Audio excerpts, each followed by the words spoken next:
What's up, YouTube? It's Gadgets for the Win here, coming at you with a deck profile today from my KaraGeargia Deck. Haven't really been using this to play competitive or anything like that. This is just what I've made and I've kind of put together here, and I'm definitely going to change this. I might even go to a different deck type, but I figured before I did to make a little Yu-Gi-Oh! YouTube video about it. Alright, so here we go. For the monsters, we have 3 Geargia Armor. I'm trying to get this glare. Alright, there we go. Much better. Alright, we got the 3 Armor, 3 Geargia Accelerator, 3 Geargia Arsenal, and this is a personal player pref thing, I guess you could say, is, I've got, trying to fix that glare there, 3 Geargia Attacker. The reason why I chose Attacker over Augur is because it's like having an MST you can use multiple times, and also too he's a 1900 beat stick, and it's pretty good to be able to just normal summon him when your opponent doesn't have really any field advantage, and be able to either attack over or set it and they think it's an armor and it ends up being him, and you can take out a lot of their back row. And then next up we have 3 Geargiano MK2 as the Reborner, and also it's just really helpful to recycle what's in your graveyard. For the Karakuri tuners, we have 2 Watchdog and 1 Strategist. The reason why I don't go 2-2 is just because it seems a little inconsistent for me personally. It's, to me, better to have the 2 Watchdog and then just be able to go into the 1 level 3 and then be able to just focus on making level 8 and 7 synchros as opposed to 6 and lower. So that's just my own personal preference. And then for the last 2 monsters, we have the hand traps. We have double Effect Veiler. Reason why I chose Effect Veiler at 2 and not 3 is just because it needed the extra room in the deck, and it's just all around better to be able to make your opponent wonder and worry about your hand as well as what's on the field. For the spells, we have 3 MST, the 1 Dark Hole. Now, mind you, this deck was made before this ban list, and I just tweaked it slightly. Again, I'm definitely going to be making changes that are more accustomed to this ban list, and hopefully next ban list too. So that's why there's only the 1 Dark Hole. Double Shard of Greed. I just like the payout of waiting patiently and then getting 2 card plus without letting my opponent gain anything. That's why I prefer this over Upstart Goblin. And Pod Duality, this deck special summons way too much, so Pod Duality to me would slow it down just a bit. 1 Book of Moon and 1 Raigeki finishes up this spell lineup. And lastly, for traps, we have 2 Mirror Force, 2 Deprison, 3 Fiendish Chain. I've said this other times before, and I'm going to say it again. To me, Fiendish Chain is a very broken card, especially compared to Breakthrough Skill. If I could only play one or the other, Fiendish Chain is good because it not only negates the effect, it also will stop enemies' attacks too. So, really like that aspect about it. For the one-ofs, we have 1 Solemn Warning, 1 Torrential Tribute, 1 Dark Bribe. Since obviously Solemn Judgment has been banned, Dark Bribe is pretty good. I mean, that's old news, but Dark Bribe is still pretty good. I like it because it is a heavy back row, and also there's so many high destruction cards, you want that ability to negate something. 1 Compulse, 1 Bottomless. Actually, going back to Compulse real quick.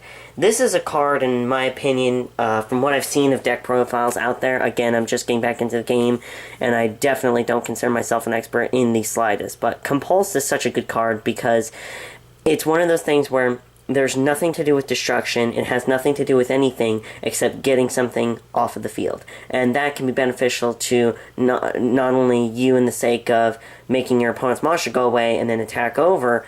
It's also beneficial to you because if someone's going to destroy a valuable asset that you have, whether that be like, let's say, an armor or even an attacker, you're able to activate this and be able to save that card and help you to establish for a pretty big comeback. So definitely a card that I highly recommend playing.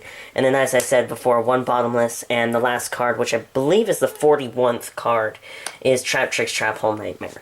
From what little, I mean, I have only done a little amount of play testing on this deck, but Trap Tricks Trap Hole Nightmare is a broken card. Very good card. I highly recommend this card to be played in any deck, really. It's just too good, especially for those major decks like Satellar Knights, Infernoids, Necro, Shadows. They are going to summon something, and they are more than likely going to activate an effect when they are summoned. And so being able to... I'm specifically referring to special summon. This is for special summons only. Being able to use this to get that card off the field by not only negating its effects but also destroying it is a huge benefit to you, because they're going to use a lot of resources to establish themselves on the field, and being able to put a kink in the chain is really going to help. So anyways, that's the deck, guys. It's about, I think it's 41 cards. I believe Trap Tricks is my 41st card, and it's well worth it. Moving on to the extra deck, I'm not going to showcase the side deck simply because there's so many adjustments that need to be made based on what I've learned in the past couple of days regarding Yu-Gi-Oh! Specifically. So I'm just going to focus on the key elements of the deck, and everything else is really just player preference beyond that. So for our 15 card extra deck, we have the one Stardust Dragon, of course, to protect your assets on the field. We have the two Karakuri Burrito. We have the two Karakuri Bure, which are pretty much the basic combos. The basic cards that you're going to be going into a lot in this deck is specifically your Karakuri Synchros. As a just in case, it's always good to have a Black Rose on hand in case you do need to nuke the field. I also have the one of Naturia Barkion because Strategist and MK2 happens a lot, and it's very beneficial to be able to have this card out, negate your opponent's trap cards, and it really does not hurt you as much as it hurts your opponents, and it'll help you to do those power plays where you really just want to end the game or bring it to that point of end game. And then we have Gaga Cowboy, one number 50 Black Ship of Corn, one Abyss Dweller, one Digusto Emerald. This helps a lot. This is your guy that you go into once you've used up a couple of your Gear Gigan X's. You definitely want to try to go into Digusto Emerald, and if you can, as early as possible. That way you're able to recycle all the materials that you've used thus far and be able to pretty much keep feeding your deck. So Digusto Emerald is definitely a huge help to the deck. And then we have, of course, 3 Gear Gigan X's. This is definitely going to be a change to make. I'm going to definitely cut this down to 2. I never get to a 3rd in any game whatsoever. And unless I was playing in a very high-stakes regional match where, you know, it's a random deck that is completely negated both of these, then yes, I can see where the 3rd is beneficial, but so far my opinion is I think definitely cut this down to 2. And then lastly we have one Wind Up Zen Mains. It's a really good card to go into, especially when you have 2 MK2s on the field and you've already used up your armors or what have you.